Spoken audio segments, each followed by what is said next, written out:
በስመ አብ ወወልድ ወመንፈስ ቅዱስ አሐዱ አምላክ አሜን። ስሙ የተቀደሰና የተፈራ ነው። የጥበብ መጀመሪያ እግዚአብሔርን መፍራት ነው። ለሚያደርጓትም ሁሉ በጎ ማስተዋል አላቸው። እግዚአብሔርን የምትወዱ እግዚአብሔር የሚወዳችሁ የልዑል እግዚአብሔር ቤተሰቦች የእመቤታችን ቅድስት ድንግል ማርያም የቃል ኪዳን ልጆች የቅዱሳን መላእክት ባለሟሎች በጌታዬ በኢየሱስ ክርስቶስ ፍጹም ሰላም የአክብሮት ሰላምታዬን እያቀረብኩላችሁ በአዲስ መልክ ወደ ተዘጋጀው ትምህርት በቀጥታ እንገባለን። የትምህርታችን ርዕስ የሚሆነው እግዚአብሔርን በመቅደሱ አመስግኑት በሚለው በነቢየ እግዚአብሔር ቅዱስ ዳዊት የመዝሙር የምስጋና ቅኔ ነው። ይህም ርዕስ መዝሙረ ዳዊት ምዕራፍ 150 ቁጥር 1 ላይ ተጠቅሷል። ከዚህ አስቀድሜ ማሳሰብ ያለኝ ይህን ትምህርት ከቁጥር 1 እስከ ቁጥር 3 የሚተላለፉትን መልእክቶች እስከ መጨረሻው ያሉትን በቁጥር የተከፈሉትን ሁሉንም ትምህርቶች በአግባቡ እንድትከታተሏቸው እመክራችኋለሁ። እንዲሁም ሌሎች ክርስቲያኖችን መረዳቱ እንዲኖራቸው ስርጭቱን በማስፋትና በማጋራት ሐዋርያዊ ተልእኳችሁን ፈጽሙ በማለት በትህትና አሳስባችኋለሁ። በቅድሚያ ከቅዱስ ወንጌል የምናነበው የማቴዎስ ወንጌል ምዕራፍ 14 ከቁጥር 1 እስከ ቁጥር 12 ያለውን ነው። የጌታችን መድኃኒታችን ኢየሱስ ክርስቶስ ቅዱስ ወንጌል ሐዋርያውና አገልጋዩ ቅዱስ ማቴዎስ እንደጻፈው የማቴዎስ ወንጌል ምዕራፍ 14 ከቁጥር 1 ጀምሮ እስከ ቁጥር 12። በዚያ ዘመን የአራተኛው ክፍል ገዢ ሄሮድስ የኢየሱስን ዝና ሰማ። ለሎሌዎቹም ይህ መጥምቁ ዮሐንስ ነው፣ እርሱ ከሙታን ተነስቷል፣ ስለዚህም ኃይል በእርሱ ይደረጋል አለ።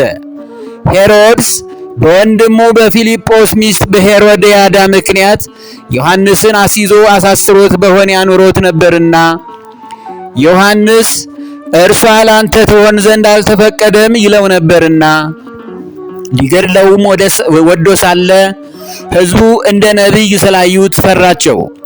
ነገር ግን ሄሮድስ የተወለደበት ቀን በሆነ ጊዜ የሄሮድያዳ ልጅ በመካከላቸው ዘፈነች፣ ሄሮድስንም ደስ አሰኘችው።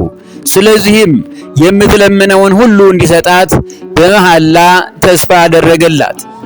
እርሷም በእናቷ ተመክራ የመጥምቁን የዮሐንስን ራስ በዚህ በወጪት ስጠኝ አለችው። ንጉሡም አዘነ። ነገር ግን ስለ መሐላው ከእርሱም ጋር ተቀምጠው ስላሉት ሰዎች እንዲሰጧት አዘዘ። ልኮም የዮሐንስን ራስ በወህኒ አስቆረጠው። ራሱንም በወጭት አምጥተው ለብላቴናይቱ ሰጧት። ወደ እናቷም ወሰደችው። ደቀ መዛሙርቱም ቀርበው በድኑን ወሰዱና ቀበሩት። መጥተውም ለኢየሱስ አወረዱለት። ቃሌ ከሚያልፍ ሰማይና ምድር ቢያልፍ ይቀላል አለ ጌታ ለደቀ መዛሙርቱ። መልካም። እግዚአብሔርን በመቅደሱ አመስግኑት። በመቅደሱ ስፍራ ልዑል እግዚአብሔርን በምን አይነት መሳሪያዎች ማመስገን እንዳለብን ነቢየ እግዚአብሔር ንጉሥ ዳዊት በምስጋና ቀኔው በሚገባ አስተምሮናልና አሁን ያነበብነውን ወንጌል በኋላ ላይ ስለምንመጣበት ከዚህን ጀምር። መዝሙረ ዳዊት 150 ቁጥር 3 እስከ 5 ላይ በመለከት ድምፅ አመስግኑት፣ በከበሮና በዘፈን በሽብሸባ ማለት ነው አመስግኑት፣ በአውታርና በእምቢልታ አመስግኑት፣ ድምፁ መልካም በሆነ ጸናጽል አመስግኑት፣ እልልታ ባለው ጸናጽል አመስግኑት ነው ያለው። ባለ 10 አውታሩ በገና ሲደረደር ክፉውን መንፈስ የማራቅ ኃይል አለው። ይህንንም በአንደኛ ሳሙኤል ምዕራፍ 16 ላይ የእስራኤላውያንን ንጉሥ የሆነውን የመጀመሪያውን ንጉሥ ሳኦል ታሪክን መማር ማስታወሱ ለትምህርታችን ይጠቅመናል።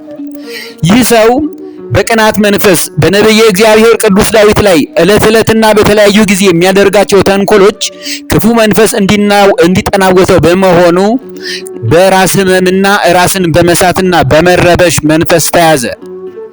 ነቢየ እግዚአብሔር ቅዱስ ዳዊት ግን በገና ሲደረድርለት ይህ ሰው ከመንፈሱ ጸጥታን ሰላምን ያገኝ ነበርና፣ ስለዚህም በገና ክፉ መንፈስን የማራቅ ኃይል አለው።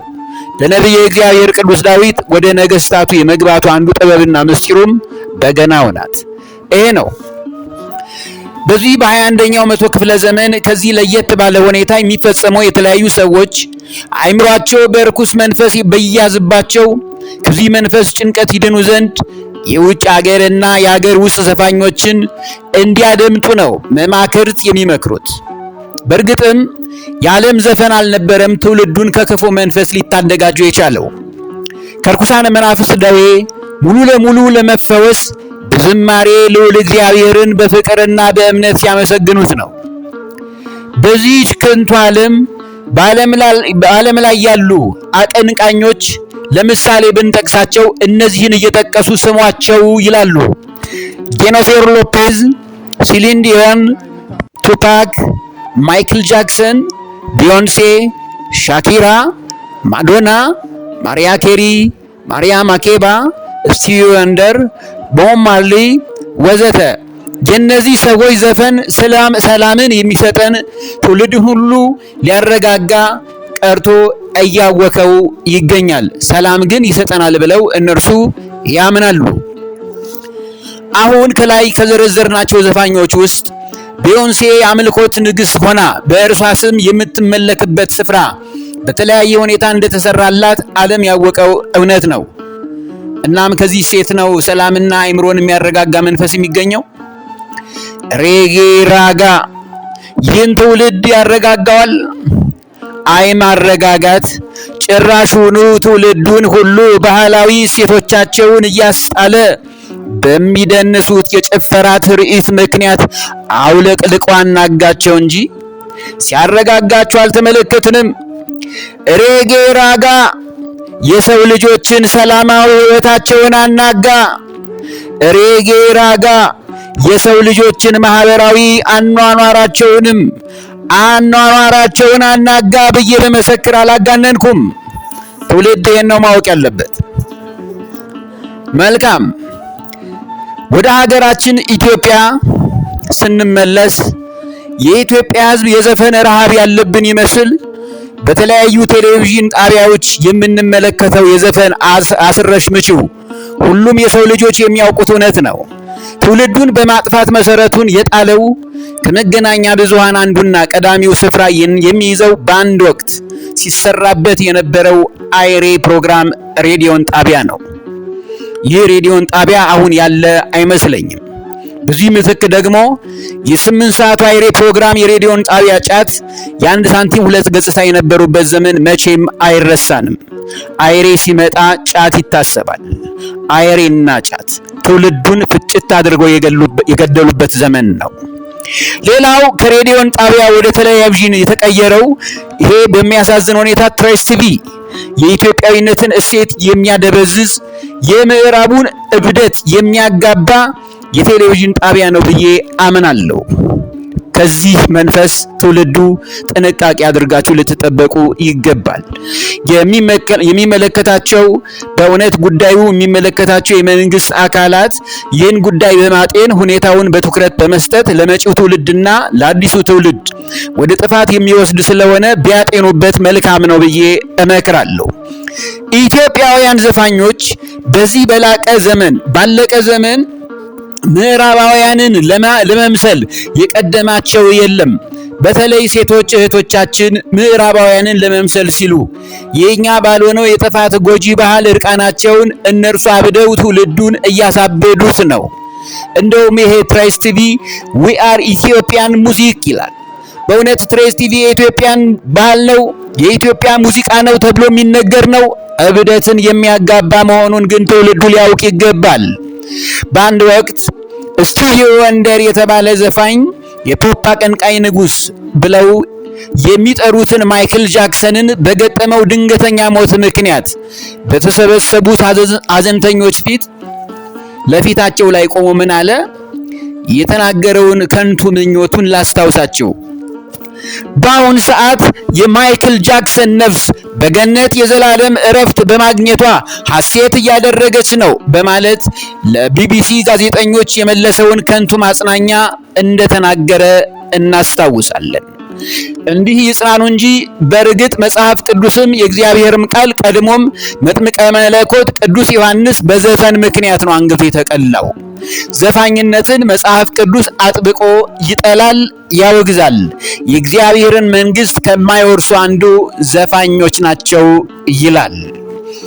የመጥምቀ መለኮት ቅዱስ ዮሐንስ አንገቱን ያስቀላው የዘፈን ፍቅር መሆኑን አስቀድመን ከቅዱስ ወንጌል ሰምተናል። ስለዚህ ስቲቪ ወንደር ያለው ሐሳብ ትክክል አይደለም። በእምነታችን የማይመስሉ ነገሮቻችን የመመስገኛ መሳሪያዎችን በጊታር፣ በፒያኖ፣ በአኮርዲዮን ወዘተ በተለያዩ መሳሪያዎች እንደ ዘመኑ ስልጣኔ ቀያይረን ብንጠቀምባቸው ምን ክፋት አለው በማለት ይጠይቃሉ። በተለይ ይህን ትምህርት በይፋ የሚሰብኩን የተሐድሶ እምነት መስራቾች የሆኑት አንዳንድ ወገኖቻችን እንዳሉ እናውቃለን። በዚህ አስተሳሰባቸውም የኦርቶዶክስ ተዋሕዶ ሀብታት የሆኑትን መጽሐፍ ቅዱስን መሰረት ያደረጉ የመመስገኛ መሳሪያዎቻችንን ለማጣጣል ይሞክራሉ። በዚህ ትምህርታችንም እንደ ማስረጃ አድርገን የምንጠቀመው ምንድነው? ልንጠቅሰው የሚገባም ንጉሥ ዳዊት መዝሙረ ዳዊት 150 ቁጥር 6 ላይ እስትንፋስ ያለው ሁሉ እግዚአብሔርን ያመስግን የሚለውን ትምህርት መሰረት በማድረግ እንዲህ ብለው ይጠቅሱልናል።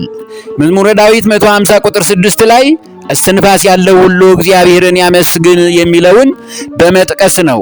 ነቢየ እግዚአብሔር እንዲህ ማለቱ ግን እንደዚህ አይነቱን መሳሪያ ተጠቀሙ ማለቱ አልነበረም።